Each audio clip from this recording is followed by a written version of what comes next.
Good morning, Team Genesis Associates. I want to thank all of you for being with us today, and I want to especially thank our incredible leader, Klaus Urbanek, who contributes so much behind the scenes to the success of this exploding team. He can't be with us today, but he sends his best wishes to you all. We're going to jump right into our training this morning, where we'll cover how time management is a critical part of maximizing your productivity, profitability, and inner peace. Everyone talks about time management, but a lot of people really struggle with it, including me. But there are a few easy things that anyone can do, and we're going to focus on those here.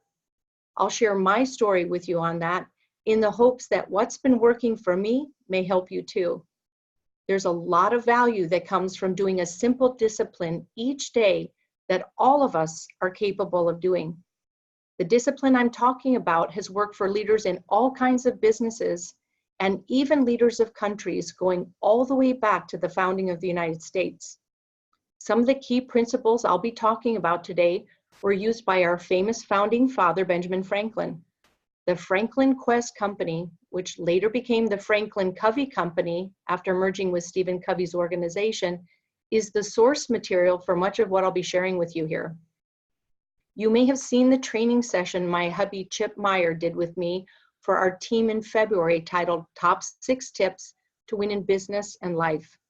It's one of my all-time favorites because the principles that were shared during that interview were the top 6 things that have been helped me the most in my business career, especially when it comes to being a better professional and creating success here at CTFO. If you missed it, or if you want to hear it again, you can find it in the Team Genesis digital toolbox. It also appears on our robust Team Genesis YouTube channel.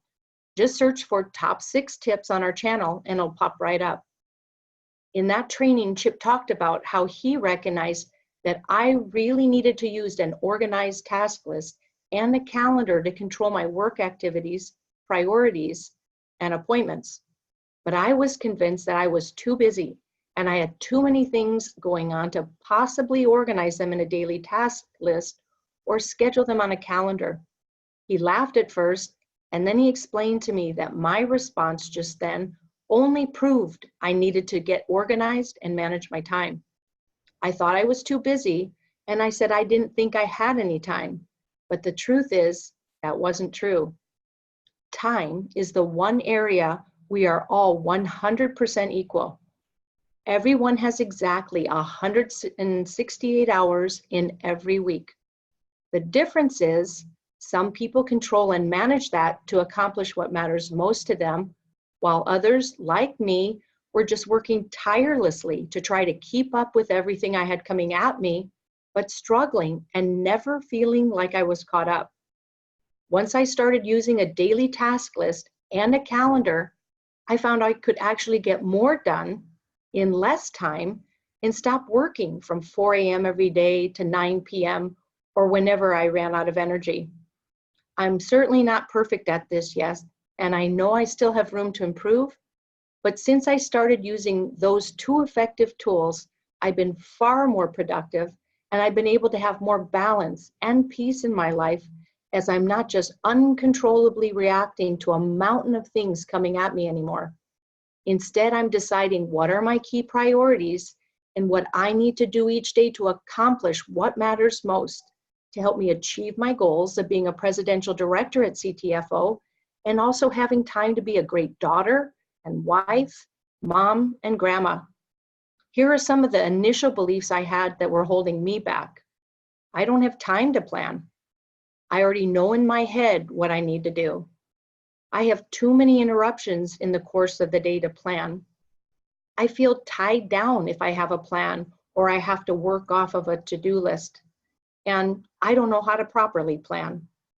It was only through Chip patiently making his case with me that I saw how I was falling way short of what I was capable of accomplishing day after day.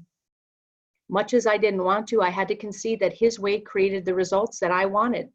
Chip challenged me to try listing what I thought I had to do each day instead of trying to just remember or taking things as they came at me, and instead focusing only on the things that mattered and the things that were in my control. This helped me avoid distractions that would pull me away from my key priorities and help me make a task list of things that mattered and things I could control.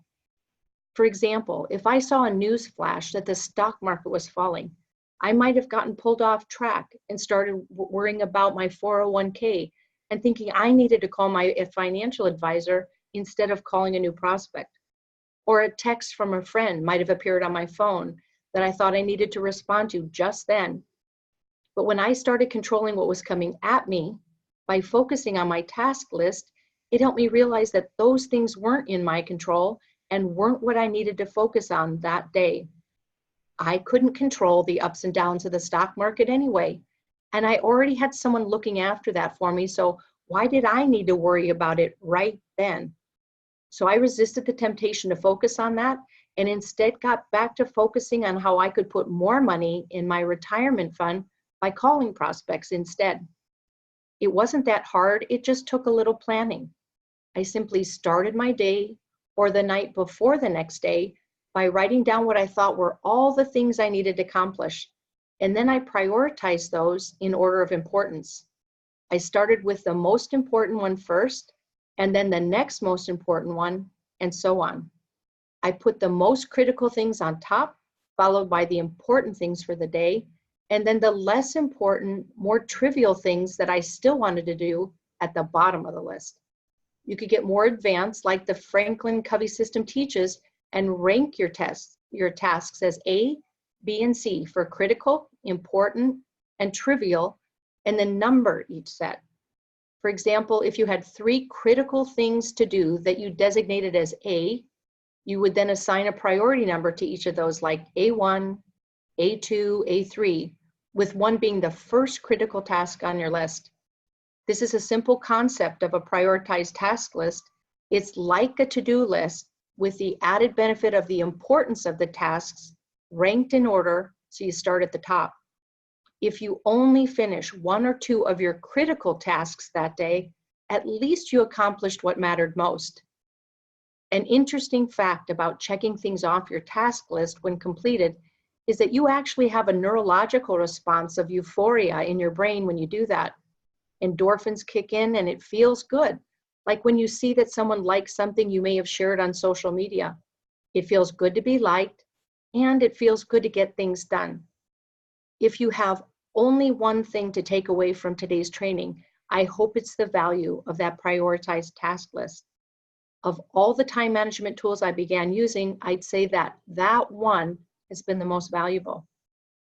Now I'd like to share some other suggestions for getting better control of your time to accomplish what matters most to you, which is the secret to having inner peace and free time to do what you like. People often call that work-life balance. Create an inviting workspace. Make it comfortable and someplace you look forward to spending a lot of uninterrupted hours in. I recently did some online shopping and purchased a beautiful piece of furniture to put my TV on with storage below. I also bought an area rug, curtains, a huge whiteboard to write my list on, and a painting of a beach scene, which is my favorite place to hang out. Set hours that you're in business each day and let friends and family members know the times you've designated to work. When non-emergency calls come in, I suggest you tell the caller that you have just a minute because you're in the middle of your workday, and ask if you could call them back in a few hours when your day is done.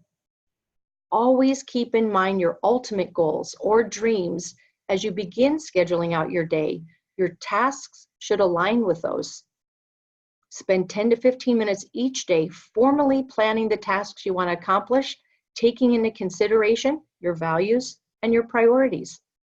Planning your day will actually reduce the amount of time you have to invest to accomplish those goals by a lot.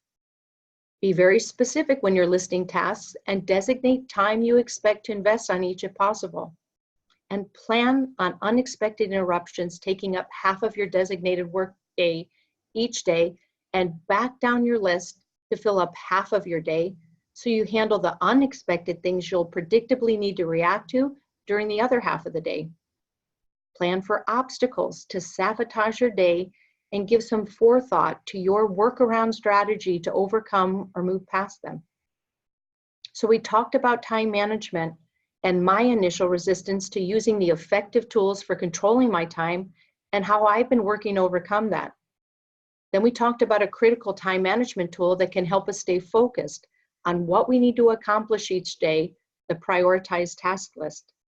Finally, I shared some additional tips for getting better control of your time and allowing yourself the ability to focus on what matters most each day. So now I'd like to tie it all together with an example. I'll use my daughter, who accomplished what mattered most to her, and that was her goal of getting into college at the University of California, Berkeley. There was no second choice for her. She had her sights set on that school, and she focused like a laser, doing what was required every day to accomplish that. Here are some of the details on what she did in pursuit of that goal. She attended 35 college presentations, invested approximately 1,000 hours researching schools. She interviewed old or graduated classmates who had gone on to college. She talked with her friends' parents who had attended college. She talked to alumni. She put together her own financial aid packages. And she inspected what she expected and anticipated issues that could derail her from her goal. The end result was she was waitlisted. And once again, she focused on getting what she wanted and asked influential people to write letters of recommendation on her behalf. Finally, she visited the school to demonstrate her level of interest and commitment. And all of that led to her accomplishing her goal. She was admitted to Berkeley and just completed her junior year.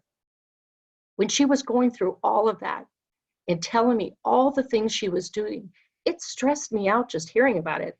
And I asked her, Gwyneth, how do you manage to fit all of that in and keep up with all of that? And I guess I shouldn't have been that surprised when she showed me how she had written it all down in a daily task list and a calendar. How that personal story translates to us at CTFO is that we have to have that laser focus and not be distracted by naysayers or negative influences like her friends who told her she'd never get into that school and that she should spend her time partying with them instead of working on her admissions essays and all the other work it took to get in there. Be productive, not just busy, by using the tools that we discussed today. You can also leverage the relationships here that will move you towards a shared goal by engaging with teammates and leaders. It's easy to get back to old habits, so I'd encourage you to make the commitment to improving your time management and sticking with it and focusing here until you achieve what matters most to you, just as my daughter did. That's it for today. We'll call it a wrap. Details regarding next week's schedule will be in your inbox on Monday. Enjoy your weekend.